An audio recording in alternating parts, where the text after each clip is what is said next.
Salut. Mahadin. Assalamu alaikum. Hello, my name is Lishabile Tavana. Naitwa Siaka William. Smiti Ayman. Mimi ni Mkenya na Somali. Je m'appelle Iman Vermaki et je viens du Maroc. Nigeria. I'm from South Africa.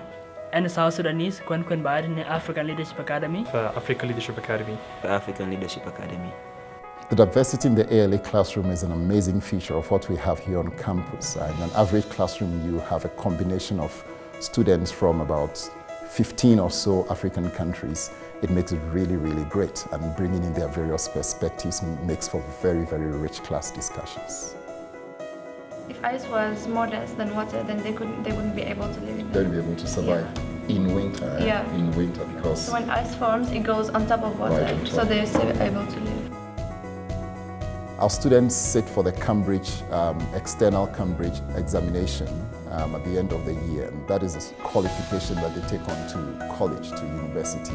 Previously, we had a 97% pass rate in that, and if you know about the Cambridge O and A-level examinations, those are really, really challenging exams. Our students do really, really well on this. 97%, we are way above a whole lot of international schools around the continent. 100%! ALA is not an institution that just prepares students to pass exams or prepares students for university. It has a whole broad life perspective in view. So right here at the high school level, we start preparing students for life.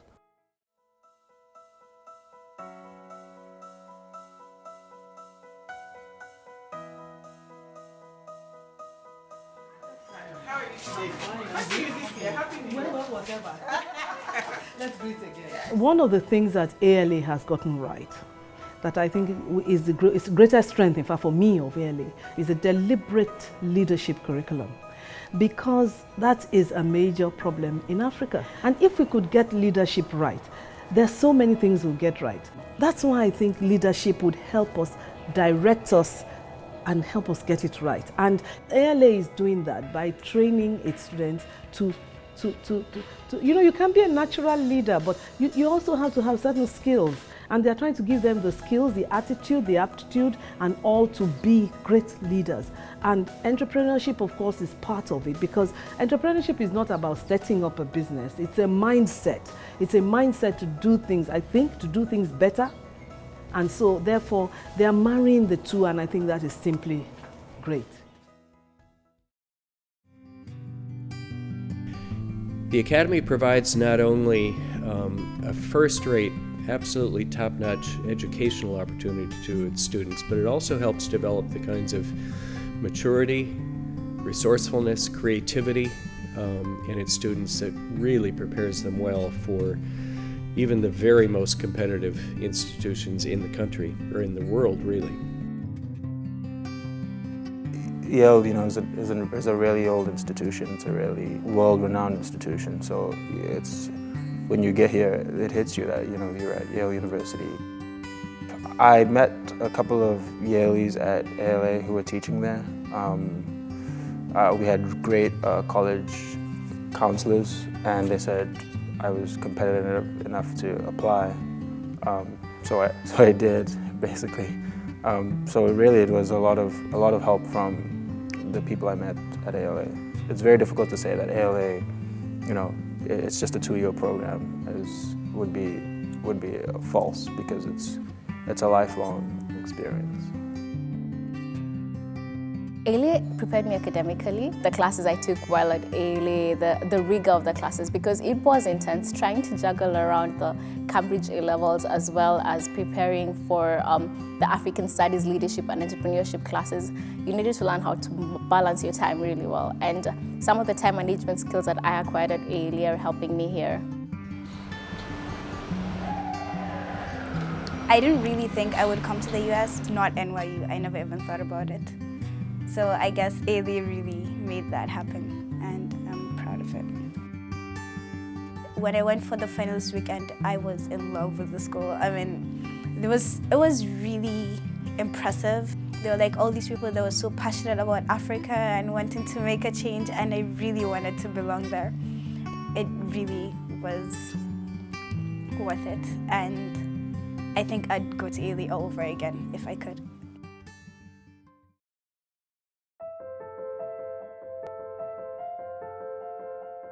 I think what makes ALA special and sets it apart is the Entrepreneurial Leadership Program, because it gives you the right tools to put into practice all the ideas that you have. You organize them and you see a clear picture of what you want to do. You can be born into the position of guiding. But I think the fundamental question then is that leadership?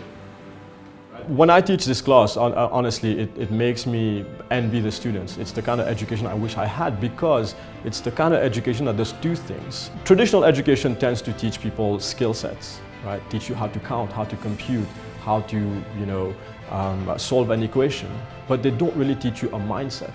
The difference between an ALA student and any student out there is that you take a problem, you put it in front of an ALA student, and you take the same problem, you put it in front of any other young African, and you ask them to give you their impressions on that problem. I can guarantee you the ALA student will tell you, I see opportunity, and here's how I can think through a million solutions to solve this problem. What will your plan? What is your proposed plan of action and why? So that's what's been missing, right? Teaching a mindset. And being in the classroom and really seeing the students shift their paradigm of thinking from being somebody who just sees a problem to somebody who really can think through a problem creatively. That's what makes him the entrepreneur. He can think creatively, innovatively to address problems. At ALA, the External Relations Department works very hard to get students external opportunities all over the world. Last November, I attended the Mo Ibrahim Forum in Dakar, Senegal, and it was a 3-day conference. And I took part in the opening panel discussion alongside with former President of Nigeria, Obasanjo, and Mahamadou Touré, founder of Africa 2.0. One of the speakers was Desmond Tutu, and his contribution to the discussion was really insightful.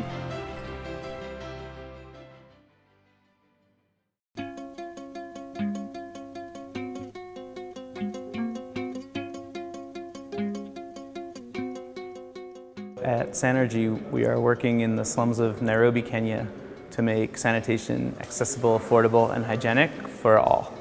For the last 2 years, Sanergy and ALA have partnered to send ALA's best students to come work for Sanergy for internships or year-long fellowships. So I interned in Sanergy with external communications for 4 months, and a lot of what that involved was going out into the fields to collect impact data, interviewing with people on the ground, and just finding out how Fresh Life toilets are impacting people on the ground. So Liz interned for us for 6 months and did all this incredible work on our communications team. In particular, helped us put on the World Toilet Day events, where we brought in 2 of Kenya's leading pop stars, 3 local groups, as well as held a soccer tournament. And she was instrumental in making that a successful event. It's not common with other institutions that we have. Once you leave an institution, and that's what goes on even here, nobody bothers to check where you are maybe 10 years later on. But I remember what Liz told us is that once you become part of ALA, you remain forever an ALA person.